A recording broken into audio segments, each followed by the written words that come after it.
Yung adlaw sa inyong tanan for today's video kay Sabado man naghinlo mi sa akong anak kaganinang buntag pagmata na mo sayo sa buntag nag iya dahil may trabaho ako ang gina siyang gitudloan kung unsa ang mga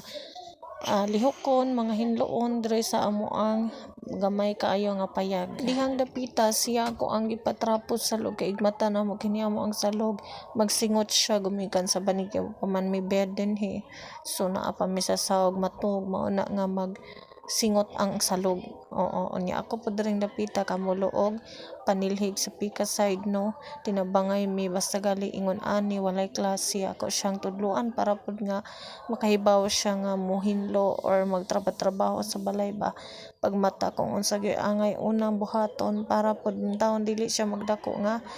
damak or wala siya mabaw-an trabaho diri sulod sa panimalay mao na nga ako siyang gitrain gyud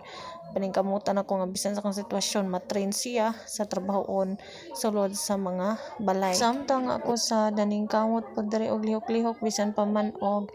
lisod kayo ang sitwasyon bisan pa man og bugat kayo ang gidadain taon nga buko-buko mitubo diri sa tong likod muna pud din taon ako dinha ana nga bisan og haska gid untang kapuyas kinabuhi pero padayon gihapon adlaw-adlaw gihapon kong naglihok para intaon sa kaayuhan para nga hinlo tan-awon ang palibot bisan pa man og ang lang atong sitwasyon hinlo og hayag ato ang palibot tan-awon dili ingon nga gubot or daghang abog-abog ingon ana gani pasensya lang mo sa akong background kay medyo saba na magay nagtan-og TV unya na ako'y mga bisitas gawas nagchika-chika sila mo na nga medyo saba niya hinay ako ang tingog murag relax ra kaayo ato ang tingog for today's voice over dinang dapita no nagkamulo na kog mandar sa iyaha kay usahay pod lagi mulikoy pod lagi sugoon dili bitaw magtunong usahay mao na nga ako siyang gimandaran dihang dapita ako siyang gitabangan sa iyahang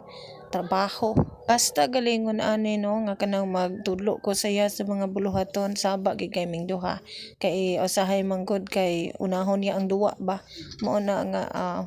magsaba gid kayo ming duha no unya daring dapita naabot na ko dari og panilhig sabtang siya didto nag floor wax na to siya unya dapit na ni siya sa amo ang pultahan ako ang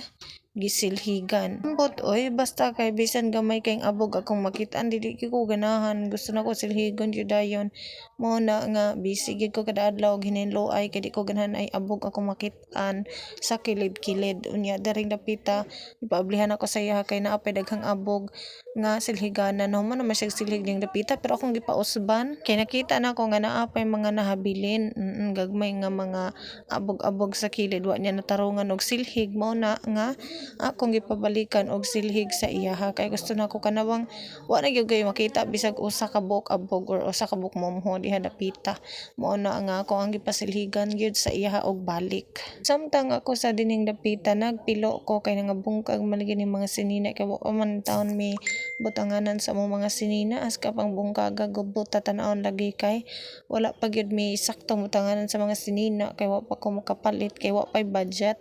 so dari lang sa ako lang sa gyud ning gipang arrange sa kilid mo ni nga ako gyud kinahanglan piluon kada adlaw sab-usabon balik-balikon para gyud hinlo lang tawon unya siya dinhi nag floor wax sa salog o ingon anak ko gusto na ko kada adlaw gyud tangog floor wax para nga makuha ang mga abog-abog so walang talagang salamat sa inyong mga pagtan-aw dinha amping mo always bye and God bless sa inyong tanan.